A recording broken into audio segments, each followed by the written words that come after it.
Tous ceux qui sont devant leur télé, dites « Je dois faire ce qui est juste. Je dois bien traiter les gens. » Peu importe si vous avez à mettre des enseignes partout chez vous. Faites ce qui est juste, traitez bien les autres. Faites ce qui est juste, traitez bien les autres. Restez avec nous dans Jouissez de votre vie.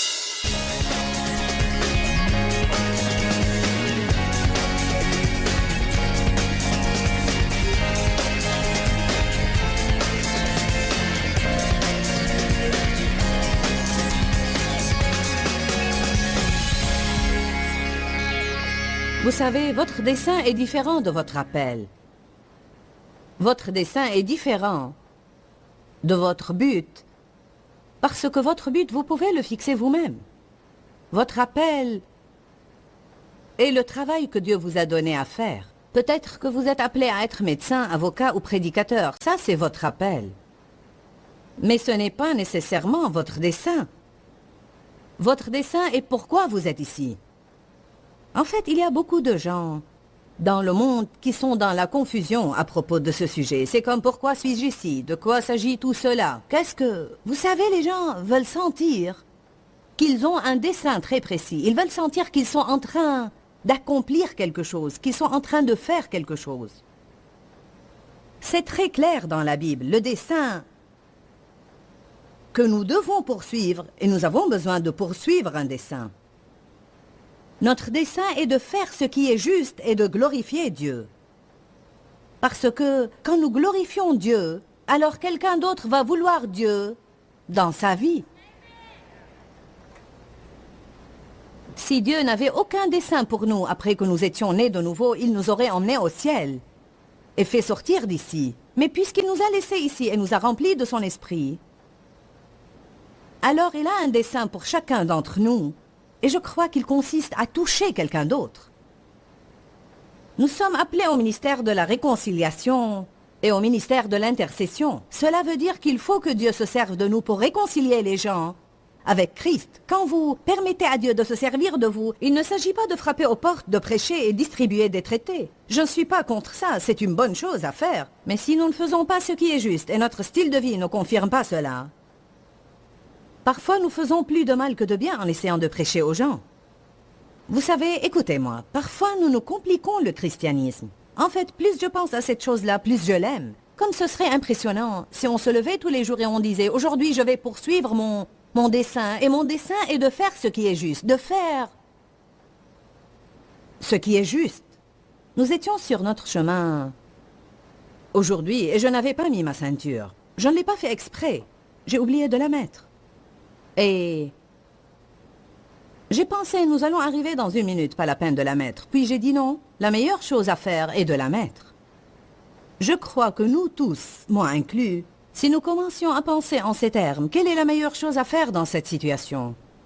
En disant de tout cœur, je vais me consacrer dorénavant à faire ce qui est juste, simplement parce que c'est juste. Non parce que je vais avoir quelque chose, non parce que je vais mériter quelques bénédictions, mais je vais faire ce qui est juste simplement parce que c'est juste. C'est ce que Dieu aurait fait et je vais faire cela parce que je veux le glorifier.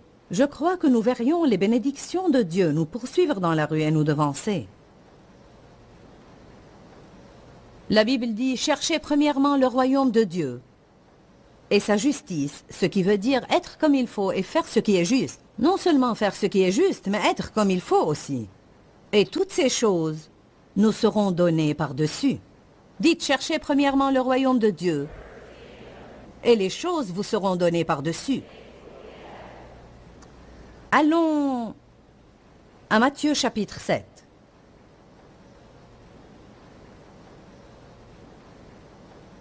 Matthieu 7, 20. C'est donc à leurs fruits que vous les reconnaîtrez.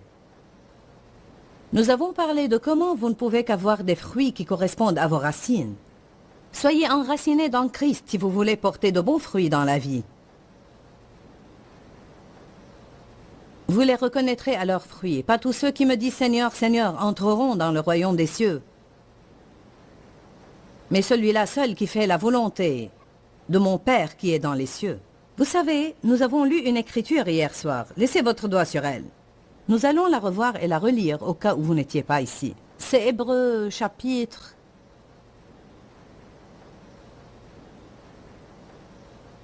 14, 12. J'ai oublié si c'était 12, 14 ou 14, 12. Je vous dirai dans une minute. Hébreux 12. Il n'y a pas 14. Hébreux 12, 14. Je dois savoir cela. Mais... Eh bien...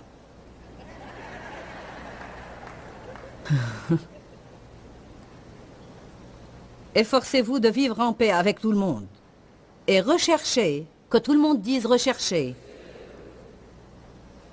cette consécration et cette sanctification sans lesquelles nul ne verra le Seigneur.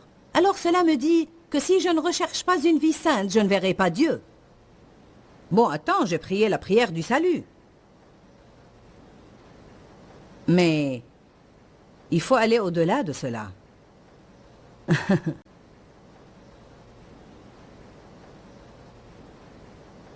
Réfléchissez à cela. Nous ne pouvons pas être parfaits. La sainteté n'est pas la perfection. La sainteté veut dire en fait tendre à ce qui est parfait. Ça veut dire que vous vous améliorez tout le temps, que vous avez un cœur pur. Vous essayez de faire ce qui est juste et quand vous commettez des erreurs, vous demandez à Dieu de vous pardonner, vous fortifier et vous permettre de faire mieux la fois prochaine. Cela ne veut pas dire que vous faites tout genre de compromis, que vous prenez la parole à la légère, que vous faites ce qui vous plaît en vous référant à une écriture pour vous justifier. D'ailleurs, si vous prenez certaines écritures hors de leur contexte, vous pourrez faire passer n'importe quoi. Vous avez vraiment à lire les Écritures saintes dans leur contexte et vous avez à lire une Écriture sainte à la lumière d'une autre. Vous ne pouvez pas tirer une et ne prêter aucune attention aux autres. C'est comme « Mon Dieu pourvoira à tous vos besoins selon sa richesse, avec gloire en Christ ».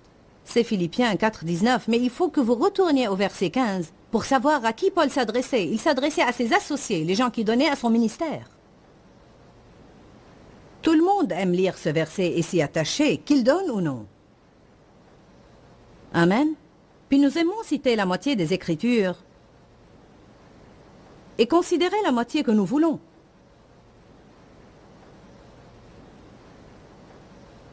Je souhaite que tu prospères et que tu sois en bonne santé. Ce n'est pas tout. Comme prospère l'état de ton âme, que dit-il? Autant que tu es mûr, que tu aies la prospérité et la santé. Racines, fruits. Allez, résistez au diable et il fuira. Pas seulement ça. Jacques 4, 7 dit, soumettez-vous à Dieu, résistez au diable et il fuira. Ne considérez pas la partie que vous voulez en laissant l'autre. Il faut faire attention à ces écritures. Honnêtement, je ne m'étais pas rendu compte que ces écritures se trouvaient dans la Bible. Je veux dire que quelque part, il est écrit que recherchez la sanctification, sans laquelle personne ne verra le Seigneur. Vous ne pouvez pas vivre dans le péché et dire que Dieu comprend.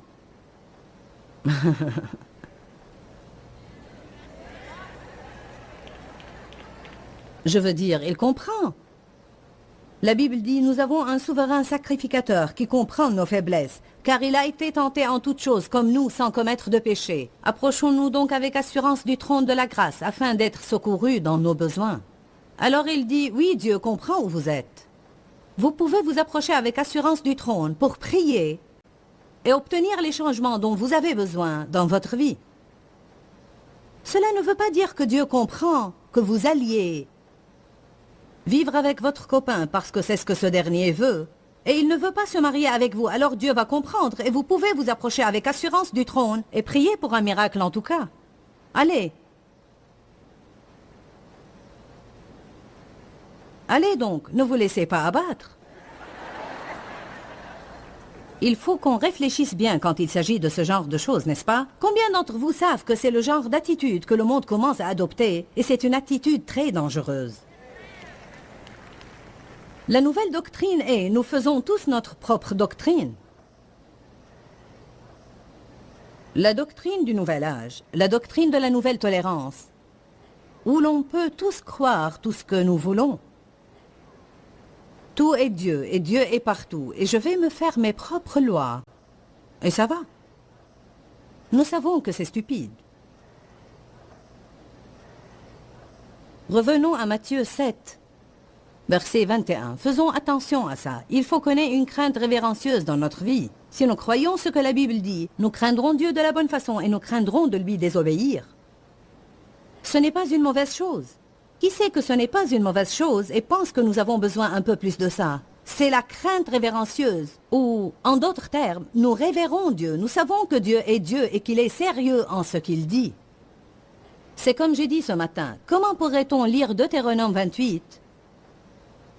Si tu m'obéis, tu seras béni, béni, béni, béni, béni. Si tu ne m'obéis pas, tu seras maudit, maudit, maudit. Quel genre de stupide devrez-vous être pour lire cela et choisir de désobéir à Dieu?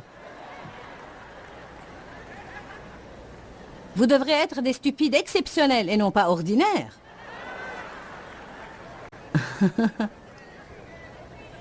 Vous dites, tu m'appelles stupide. Qui se sent morveux qu'il se mouche? Bien, je ne crois pas qu'il est juste de ta part de m'appeler stupide. Alors attendez.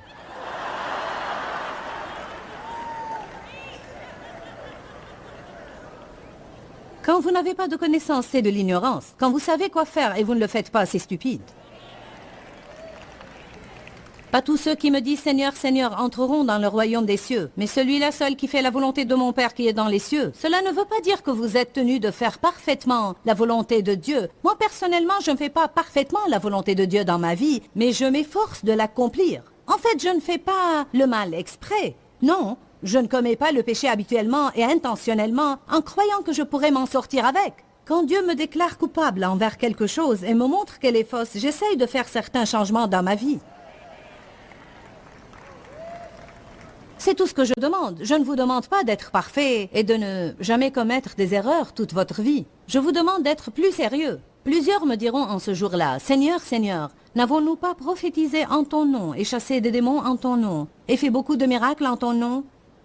Alors je leur dirai ouvertement et publiquement, je ne vous ai jamais connu. Retirez-vous de moi, vous qui commettez l'iniquité.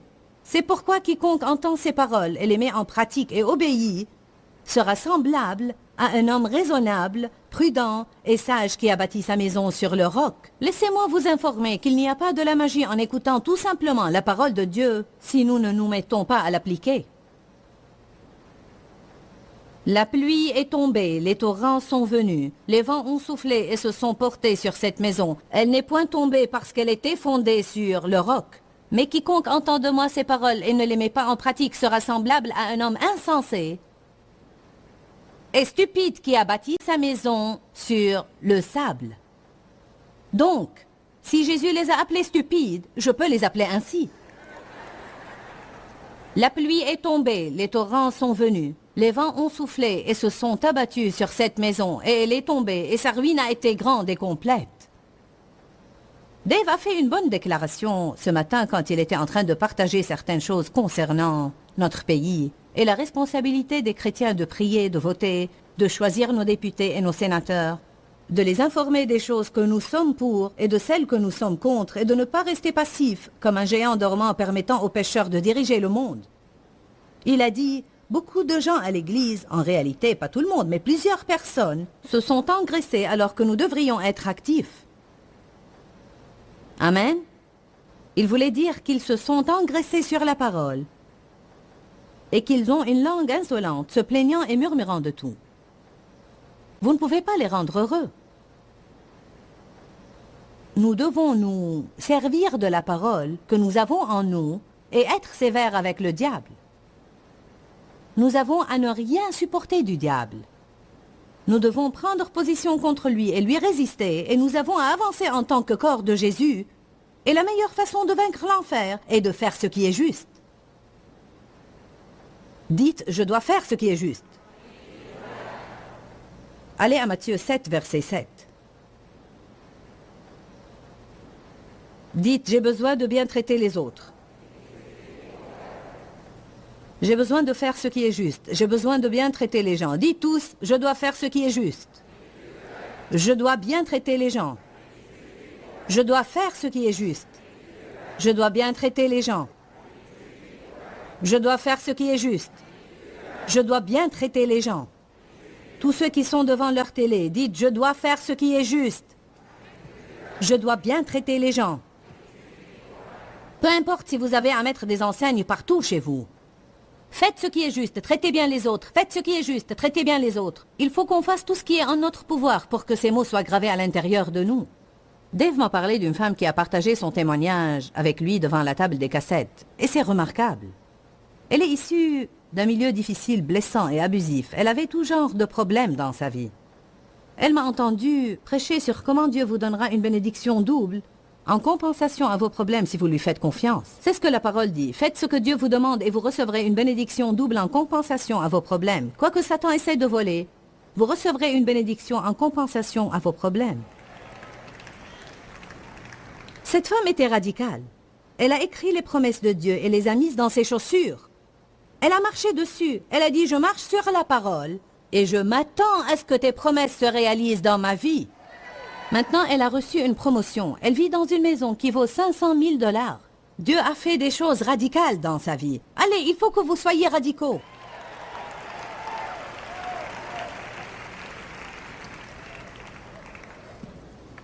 Il y avait certaines écritures que je portais dans mon sac, et dès que je commençais à sentir comme si j'étais au bord du gouffre, je les lisais. Matthieu 7. Demandez sans cesse et l'on vous donnera. Cherchez sans cesse et vous trouverez. Continuez à frapper révérencieusement et l'on vous ouvrira. Car quiconque demande sans cesse reçoit, et celui qui cherche sans cesse trouve. Et à celui qui frappe sans cesse, la porte sera ouverte. Quel homme parmi vous, si son fils lui demande du pain, lui donnera une pierre? Ou s'il demande un poisson, lui donnera-t-il un serpent? Si donc méchant, comme vous l'êtes, vous savez donner des choses bonnes et avantageuses à vos enfants, à combien plus forte raison, votre Père qui est dans les cieux parfait, comme il l'est, donnera-t-il des choses bonnes et avantageuses à ceux qui les lui demandent sans cesse? Mais maintenant vient ce qui est important. Car il ne sert vraiment à rien de lire tout cela et ne pas continuer à lire. Alors tout ce que vous voulez que les autres fassent pour vous, faites-le de même pour eux. C'est la condition. Toute promesse est suivie d'une condition. Si vous... Alors il dit, allez, demandez. Soyez audacieux, cherchez, frappez. Mais en attendant, assurez-vous que vous traitez bien les gens. Car vous savez quoi? Le Seigneur n'apprécie pas quand nous maltraitons les gens. Non seulement les enfants ou les vieillards. Votre cheminement dans l'amour consiste à surveiller votre comportement et voir comment vous traitez ceux de qui vous ne pouvez rien obtenir. Surveillez votre comportement et voyez comment vous traitez les gens de qui vous ne pouvez rien obtenir. Quelqu'un de qui vous ne voulez rien, quelqu'un qui ne peut rien faire pour vous. Écoutez, nous pouvons devenir très gentils quand nous voulons quelque chose. Dieu m'a parlé une fois et il a dit, si tu traitais ton mari avec la moitié du respect que tu avais pour ton pasteur, tu te serais amélioré. Je le faisais parce que je voulais prêcher dans son église. Je n'osais pas lui montrer mon sale caractère, mais je rentrais chez moi et je disais de gros mots à mon mari tout le temps. Personne ne fait ça, mais je vais vous raconter ma triste histoire. Je n'avais pas l'onction que je voulais dans ma vie. Mon ministère ne se développait pas comme je le voulais et je ne comprenais pas. Je ne comprenais pas. Mais Dieu m'a montré que j'avais un pitoyable cheminement dans l'amour. J'avais un pitoyable cheminement dans l'amour car je ne m'efforçais pas à marcher dans l'amour. Je recherchais la prospérité, la guérison et le développement de mon ministère. Je ne cherchais pas ce que j'avais vraiment à chercher. Mais si vous cherchez les choses convenables, vous obtiendrez les choses que vous ne pouvez pas obtenir par votre propre force et que Dieu seul peut vous donner et qu'il ne vous donnera pas si vous ne cherchez pas les choses convenables. Qui a compris ce que j'ai dit? Je peux le répéter si vous le voulez. Si je cherche et je m'efforce à faire ce qui est juste et à glorifier Dieu, et je cherche avec diligence à bien traiter les gens, alors Dieu me donnera ce que je ne pourrai jamais obtenir par moi-même. Mais si je cherche toutes ces choses, je ne les obtiendrai jamais. Elles m'échapperont tous les jours de ma vie. C'est assez simple. Dites, faites ce qui est juste. Traitez bien les autres. Nous allons continuer à lire 2 versets en plus, car les idées sont liées.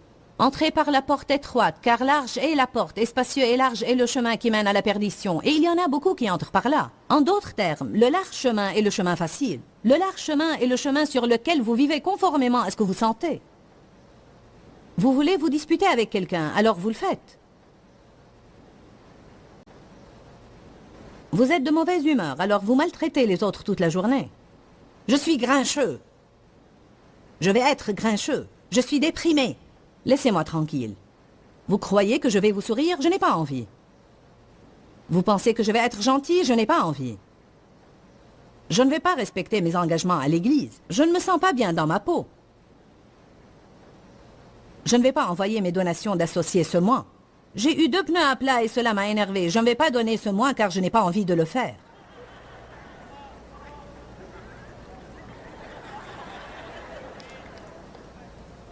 Je ne vais pas m'excuser auprès de toi car je l'ai fait la dernière fois et c'est ton tour.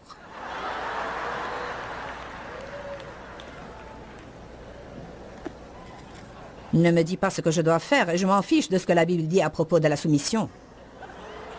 Je ne vais pas le faire. Ce n'est pas bien et ce n'est pas juste. Et je ne vais pas bien te traiter si tu ne me traites pas bien. D'accord, alors vas-y et mène une vie misérable.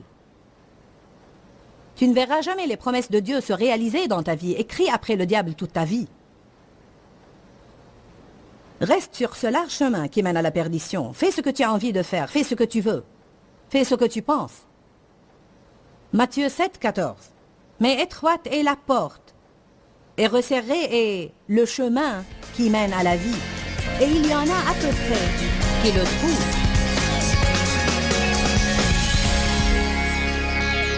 Je crois qu'un des principes les plus importants dans le monde, c'est de faire ce qui est juste. Je sais que parfois nous pensons et nous disons « C'est ça qui est difficile à faire, je devrais faire les choses de façon juste, mais je les fais d'une mauvaise façon. » Nous avons besoin d'acquérir une nouvelle disposition d'esprit, parce que nous désirons que des choses justes nous arrivent dans nos vies, et la seule façon d'y arriver, c'est de semer des semences en faisant ce qui est juste, et Dieu nous donnera la puissance de le faire. Plusieurs d'entre vous cherchent la volonté de Dieu dans leur vie ou recherchent le plan de Dieu. Souvent, nous désirons connaître la volonté spécifique de Dieu dans nos vies. Mais Dieu m'a appris un principe. Il a dit la plupart des gens veulent connaître ma volonté spécifique pour leur vie, mais ils ne sont même pas prêts à faire ce qu'est ma volonté générale pour tout le monde. Et c'est par là que nous devons commencer. Par exemple, une des choses que nous enseigne la Bible, c'est d'être reconnaissant en toutes choses. Bon, c'est la volonté générale de Dieu pour chacun. Et peut-être êtes-vous en train de chercher la volonté spécifique de Dieu pour votre vie, mais vous avez l'habitude de murmurer et de vous plaindre. Vous pourriez commencer par être reconnaissant pour toute chose et ça pourrait ouvrir la porte pour que Dieu vous parle à propos de son but pour vous, plus spécifiquement. Je voudrais vous encourager à commencer à faire ce qui est juste. Et je crois que la porte s'ouvrira pour que Dieu vous parle de choses particulières concernant sa volonté pour vous. On peut parler de plusieurs choses qui sont de façon certaine la volonté de Dieu pour vous. Une des choses que je veux vous dire, et je vais vous laisser avec cette dernière pensée, Dieu veut que vous prospériez dans toutes les choses que vous entreprenez. Ce n'est pas la volonté de Dieu pour vous que vos besoins ne soient pas comblés et de vivre dans la pauvreté. Je vais prier courtement, mais je crois que ce sera une prière pleine de puissance pour briser l'esprit de pauvreté qui est sur vous et pour que vous commenciez à expérimenter la bonté et l'abondance de Dieu dans votre vie. Père, nous venons à toi maintenant dans le nom de Jésus. Et je prie ardemment maintenant pour chaque personne qui suit ce programme. Je brise la malédiction de la pauvreté dans le nom de Jésus. Je prends autorité sur l'esprit de manque. Seigneur, nous croyons que c'est ta volonté pour ton peuple de prospérer et d'être dans l'abondance, que ses besoins soient comblés et qu'il atteigne d'autres personnes. Je prie maintenant pour que toutes les bénédictions coulent abondamment dans leur vie, au nom de Jésus. Amen. Je veux que vous receviez ça par la foi. Je veux que vous commenciez à confesser ça de vos bouches. Tout ce que ma main touche va prospérer et connaître le succès. Que Dieu vous bénisse. À bientôt. Dis-leur que je les aime. Dans ce livret, Joyce Meyer donne une révélation de l'amour de Dieu pour nous. Pour obtenir ce livret gratuitement, écrivez-nous à Joyce Meyer, boîte postale 40095-6300 Larnaca, Chypre. Ou bien visitez notre site web www.joycemeyer.org/fr.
Alors rappelez-vous que Dieu a un plan pour vous. Vos bénédictions peuvent ne pas arriver exactement de la même façon au même moment ou de la même manière que les leurs. Peut-être croyez-vous en Dieu depuis 20 ans et il y a 6 mois que cette personne a été sauvée et elle a déjà reçu ce pourquoi vous priez depuis 20 ans. Je ne peux pas expliquer cela, mais faites confiance à Dieu. Restez avec nous dans Jouissez de votre vie.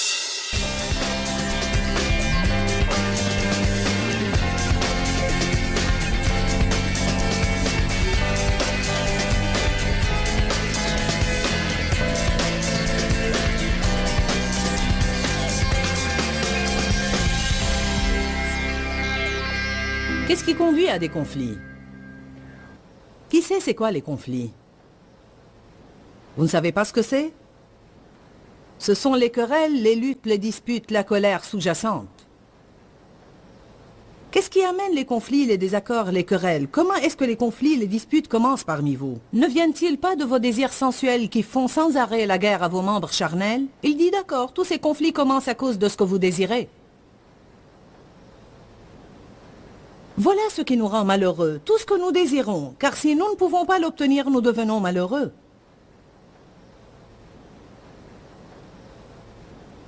Allez-y, encouragez-moi un peu. Vous êtes jaloux et vous voulez avoir ce que les autres ont. Vos désirs sont alors insatisfaits. En d'autres termes, il dit ceci, ce n'est pas la façon d'obtenir ce que vous voulez. Ce n'est pas en étant jaloux de quelqu'un d'autre que vous pourrez obtenir ce que vous voulez. C'est plutôt le plus sûr moyen de ne jamais obtenir ce que vous voulez. Et pendant que vous attendez que votre bénédiction arrive, Dieu fait exprès de mettre en face de vous quelqu'un qui a déjà ce pourquoi vous avez la foi.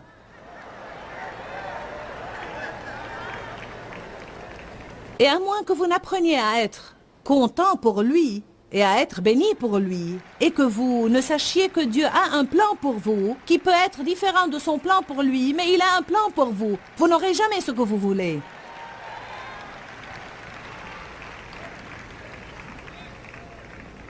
La pire des choses serait d'être jaloux de la bénédiction de quelqu'un d'autre. En réalité, tant que vous faites ça, vous êtes sûr de ne jamais être béni. Seigneur, je pense que ce n'est pas normal, ce n'est pas juste, je crois en toi moi aussi. Alors rappelez-vous que Dieu a un plan pour vous.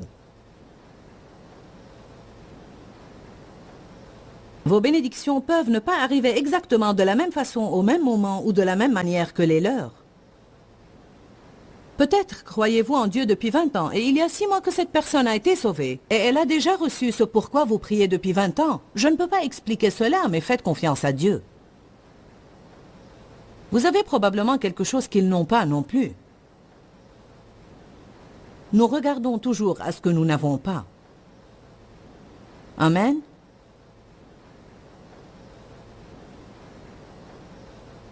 Vous êtes jaloux, vous convoitez, et vous ne possédez pas, vous devenez meurtrier, parce qu'haïr dans vos cœurs, c'est déjà être meurtrier. Cela est vraiment fort. Vous êtes envieux, vous êtes en colère, et vous n'arrivez pas à obtenir ce que vous voulez.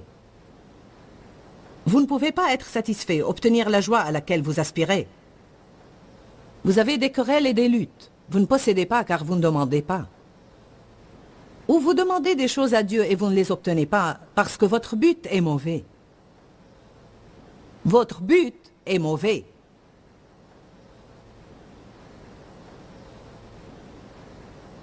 Vos motifs sont mauvais et égoïstes. Vous demandez dans le but de satisfaire vos passions. Verset 4. Vous êtes comme des épouses infidèles qui auraient des relations illicites avec le monde.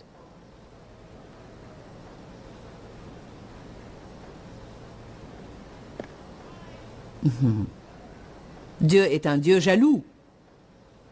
Verset 5. Ne savez-vous pas que l'Écriture dit... Croyez-vous que l'Écriture parle en vain quand elle dit que c'est avec jalousie que Dieu chérit l'Esprit qu'il a fait habiter en nous et qu'il désire ardemment que l'Esprit qu'il a mis en nous soit accueilli avec un amour jaloux? Dieu est jaloux de tout ce qui prendrait dans vos vies la première place avant lui. Il est jaloux de votre temps. Il est jaloux de vos pensées. Il est jaloux de vos conversations. Il veut que vous parliez de lui.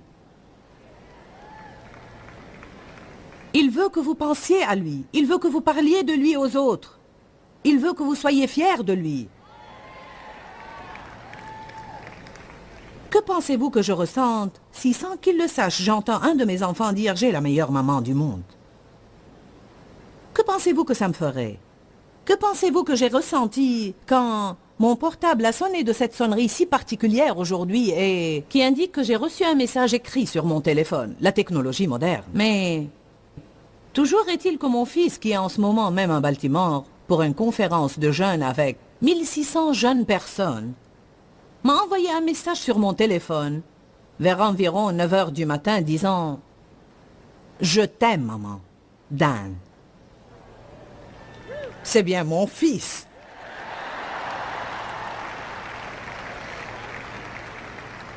Amen.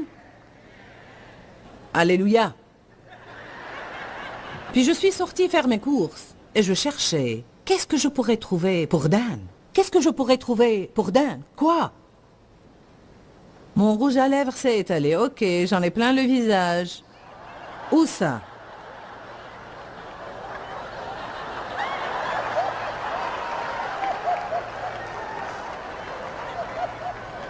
Il n'y en a plus?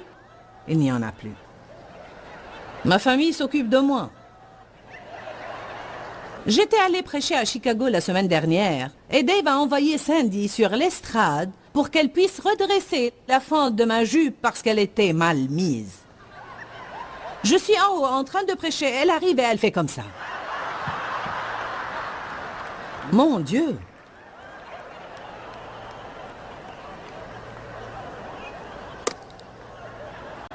Quelquefois, ce sont mes boucles d'oreilles qui sont tordues ou un truc du genre. Et eux, ils sont en bas, en train de gesticuler, et on dirait qu'ils ont des puces ou un truc du style.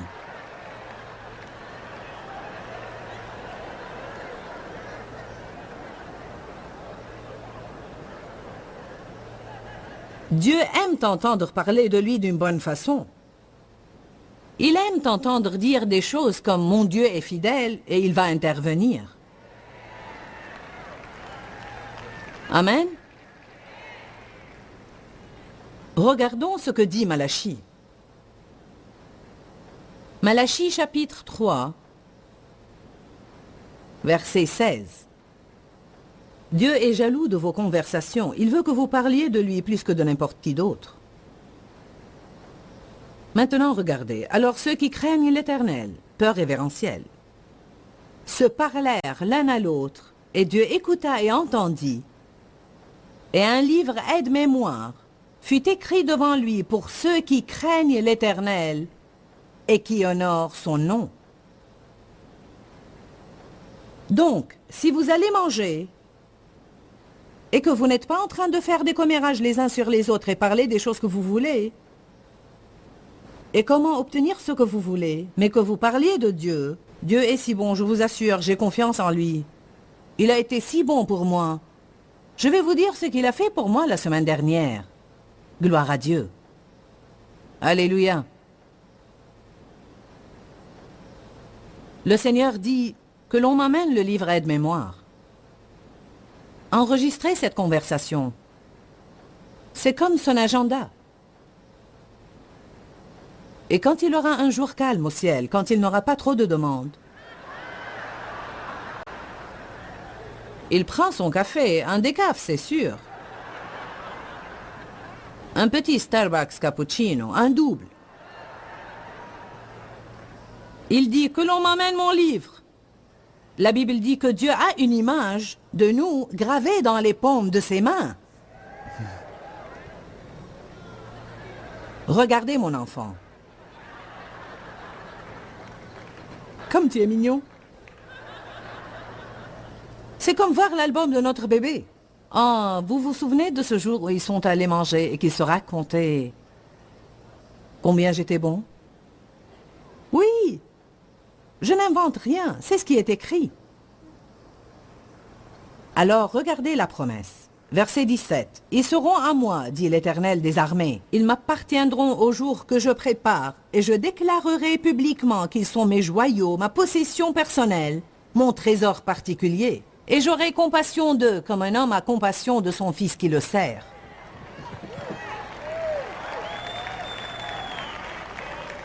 Je les reconnaîtrai publiquement. Ouhou! Je vais vous dire quelque chose. Quand vous servez Dieu en secret et que vous faites ce qui est juste, alors que personne autour de vous ne fait ce qui est juste, le jour va venir où Dieu va vous reconnaître publiquement, parce que ceux qui font ce qui est juste dans le secret seront récompensés publiquement, dit Matthieu.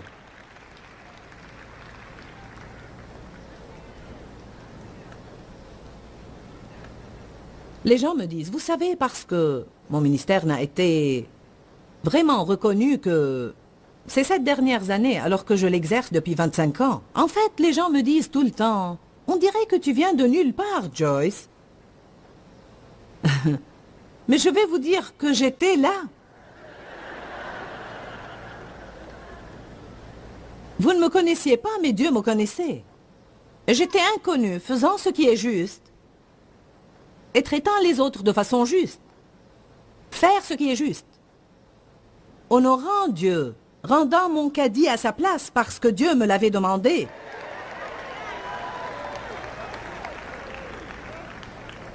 Pour écouter ce message, achetez les cassettes sur l'intégrité. Soyez fidèles dans les petites choses et Dieu vous en confiera de plus grandes. Dieu a commencé à me confronter il y a 25 ans quand j'étais allé à l'épicerie pour rendre mon caddie là où il fallait dans ce petit espace qui lui est réservé et ne pas le laisser là pour qu'il roule et qu'il cogne la voiture de quelqu'un dans le parking. Oui, qui va rendre son caddie là où il faut maintenant qu'il m'a entendu? Regardez, la parole est efficace. Ça m'a pris 2 ans, 2 ans pour obéir à Dieu avec consistance dans les petites choses. Il y avait un appel sur ma vie, mais pas de racines. J'avais un don qui aurait pu me faire valoir, mais pas le caractère pour me maintenir.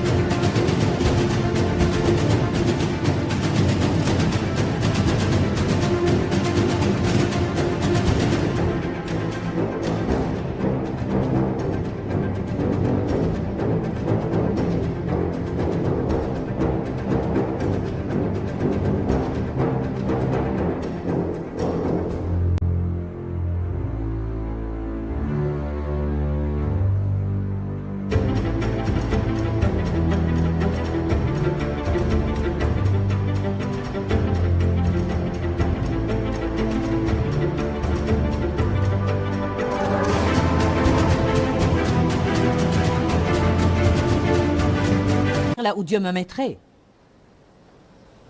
Il nous faut une préparation, il nous faut de l'expérience. Nous devons apprendre l'obéissance et traverser quelques épreuves. Eh oui, vous ne saviez pas où j'étais, mais j'étais là. Dieu me connaissait. Et tout d'un coup, il a dit, bien, je pense que je vais te montrer aux autres maintenant.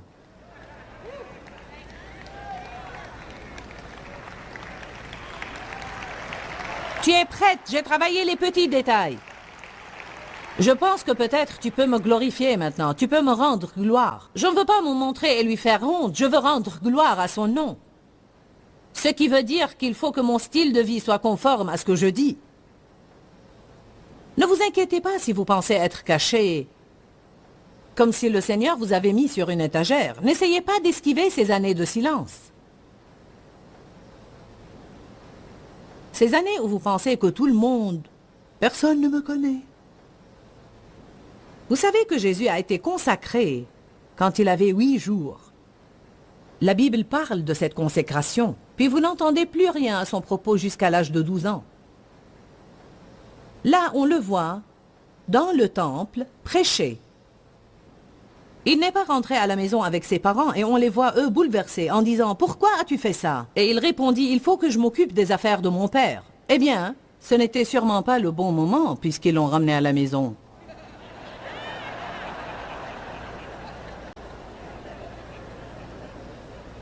Donc Jésus lui-même, dans son humanité, désirait être dans la volonté de Dieu. Et vous n'entendez plus rien à son sujet pour 18 ans. 18 années supplémentaires.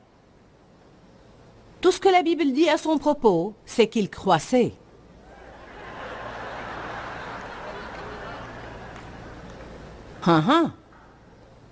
Jean-Baptiste a été amené au désert dès le jour de sa naissance ou de sa consécration jusqu'au commencement de son ministère public. Non, non, non, vous savez, il est là dehors, mangeant des abeilles, plutôt des sauterelles, du miel. On ne mange pas les abeilles. Pourtant, une peau d'animal ayant l'apparence d'un homme sauvage. Mais quand il en est sorti en criant « Repentez-vous !» on le remarquait. Je vais vous dire quelque chose. Quand Dieu vous fait sortir, quand il vous sort de l'anonymat,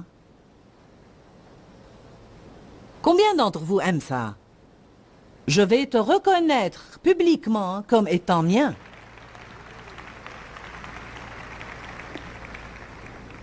Jérémie 2,13 dit « Mon peuple a commis un double péché. Ils m'ont abandonné, moi qui suis une source d'eau vive, pour se creuser des citernes crevassées qui ne retiennent pas l'eau. Des citernes vides. Cela signifie travaillez sur quelque chose, travaillez sur quelque chose, travaillez sur quelque chose, votre projet. Vous avez creusé votre citerne et vous regardez dedans. Cela ne me satisfait pas. Il doit y avoir autre chose. Abandonner Dieu, c'est notre première erreur. Creuser nos propres citernes. Des citernes qui ne gardent pas l'eau.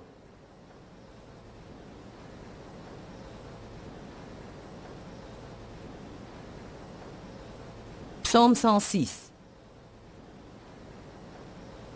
J'espère que je vous apprends quelque chose ce soir. Oui! J'aime ces versets. Psaume 106, 13. On va lire ça et encore quelques versets et je vais conclure. Psaume 106, 13.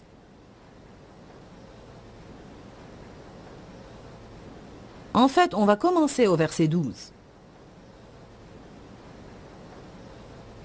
Et Israël crut à ses paroles, lui fit confiance, compta sur lui et il chanta ses louanges. Mais ils oublièrent bientôt ses œuvres. Ils n'attendirent pas l'exécution de ses desseins et son projet. Je vais juste m'attarder là-dessus. S'attendre à Dieu peut être difficile. C'est alors qu'on s'éloigne et qu'on creuse nos citernes. C'est quand nous faisons des choses stupides comme Sarah. Vous n'êtes pas maligne si vous demandez à votre mari d'aller au lit avec une autre femme pour avoir un bébé.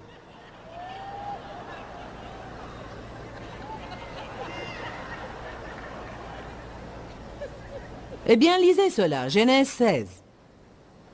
Dieu leur avait promis un bébé. Il ne venait pas et c'est là qu'elle a eu une idée brillante. Ah, je sais comment Dieu veut s'y prendre. Je vais te donner ma servante Agar, dit la Bible. Tu vas avoir une relation avec elle. Elle aura l'enfant et il sera à moi. Mais Agar a changé d'attitude. Je suis enceinte et pas toi. Alors Sarah a rejeté la faute sur Abraham. Elle a dit, c'est à toi de régler cette affaire. Et lui a répondu, occupe-toi de ça toi-même. Donc elle a maltraité Agar. Agar s'est sentie blessée et est partie. Elle s'est enfuie dans le désert.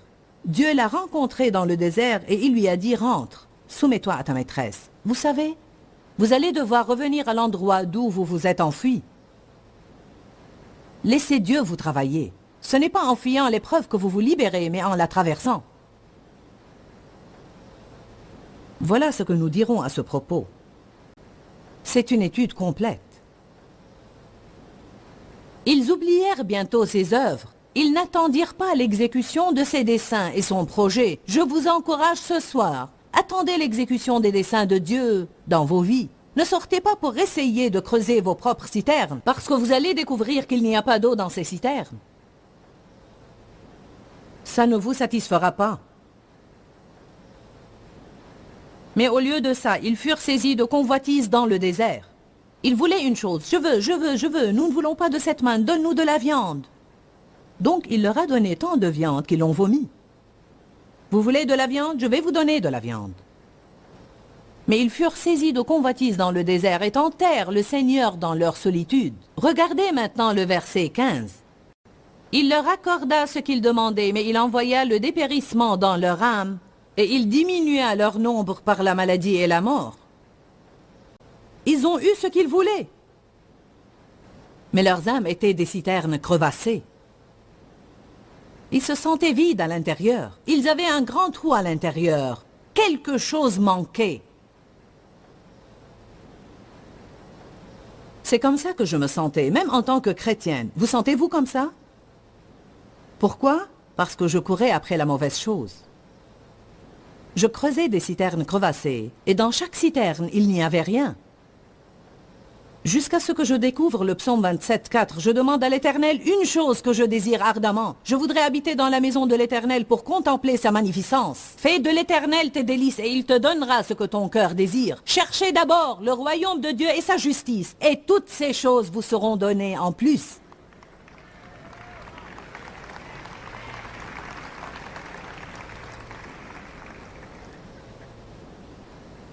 Qu'ont-ils fait ensuite? Ce que les gens font, verset 16, ils ont envié Moïse. Ils n'ont pas fait ce qui était juste. Donc ils ont envié le gars qui avait de bons résultats dans sa vie, car il faisait ce qui était juste.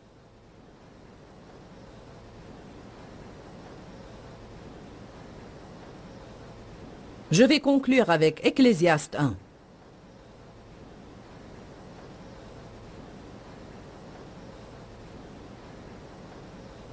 D'habitude, je ne cite pas autant de versets quand je prêche.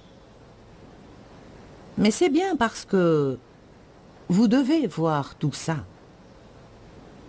Ecclésiaste 1, verset 16. Je vais lire jusqu'au chapitre 2, verset 11. Mais ce que je veux que vous voyez, en fait, je vais commencer au chapitre 2. Je vais vous lire maintenant la première phrase du verset 16, chapitre 1. Salomon dit, j'ai dit en mon cœur, voici. En fait, voilà sa première erreur, juste là.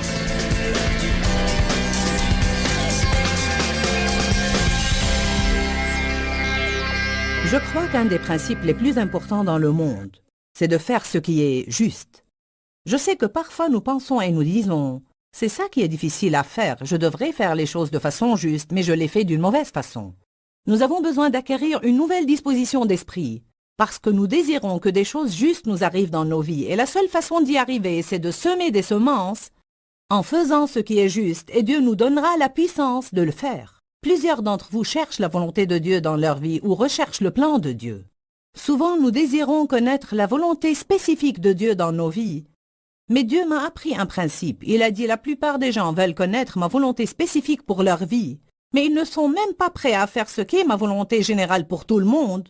Et c'est par là que nous devons commencer. Par exemple, une des choses que nous enseigne la Bible, c'est d'être reconnaissant en toutes choses. Bon, c'est la volonté générale de Dieu pour chacun. Et peut-être êtes-vous en train de chercher la volonté spécifique de Dieu pour votre vie, mais vous avez l'habitude de murmurer et de vous plaindre. Vous pourriez commencer par être reconnaissant pour toutes choses et ça pourrait ouvrir la porte pour que Dieu vous parle à propos de son but pour vous, plus spécifiquement. Je voudrais vous encourager à commencer à faire ce qui est juste.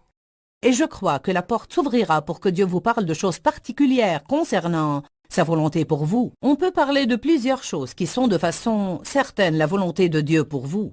Une des choses que je veux vous dire, et je vais vous laisser avec cette dernière pensée, Dieu veut que vous prospériez dans toutes les choses que vous entreprenez. Ce n'est pas la volonté de Dieu pour vous que vos besoins ne soient pas comblés et de vivre dans la pauvreté. Je vais prier courtement, mais je crois que ce sera une prière pleine de puissance pour briser l'esprit de pauvreté qui est sur vous et pour que vous commenciez à expérimenter la bonté et l'abondance de Dieu dans votre vie. Père, nous venons à toi maintenant dans le nom de Jésus. Et je prie ardemment maintenant pour chaque personne qui suit ce programme. Je brise la malédiction de la pauvreté dans le nom de Jésus. Je prends autorité sur l'esprit de manque. Seigneur, nous croyons que c'est ta volonté pour ton peuple de prospérer et d'être dans l'abondance, que ses besoins soient comblés et qu'il atteigne d'autres personnes. Je prie maintenant pour que toutes les bénédictions coulent abondamment dans leur vie, au nom de Jésus. Amen. Je veux que vous receviez ça par la foi. Je veux que vous commenciez à confesser ça de vos bouches. Tout ce que ma main touche va prospérer et connaître le succès. Que Dieu vous bénisse. À bientôt. Dis-leur que je les aime. Dans ce livret, Joyce Meyer.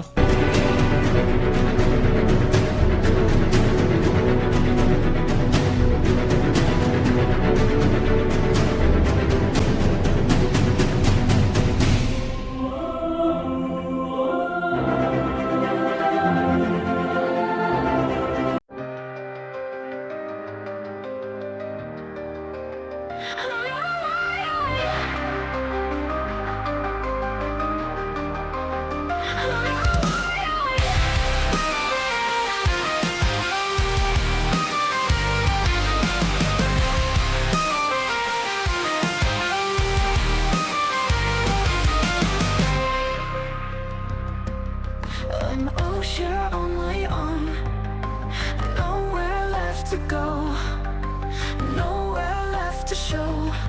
Everything's slipping out of control.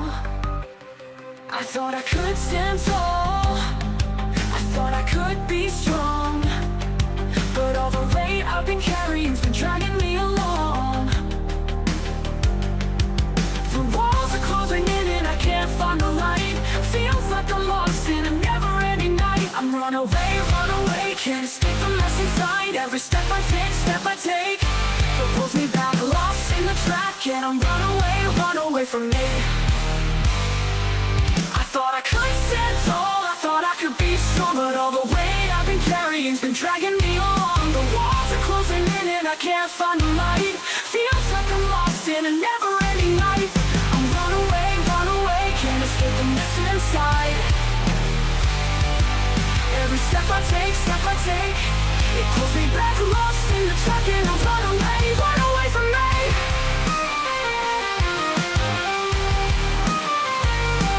I feel a dream, but now it's all gone, chasing a future that's always been wrong. It's a cycle, a circle, I can't seem to break. Trapped in the choices I didn't mean to make. I thought I could stand tall, I thought I could be strong, but all the weight I've been carrying's been dragging me along. The walls are closing in and I can't find a light. Feels like I'm lost in a never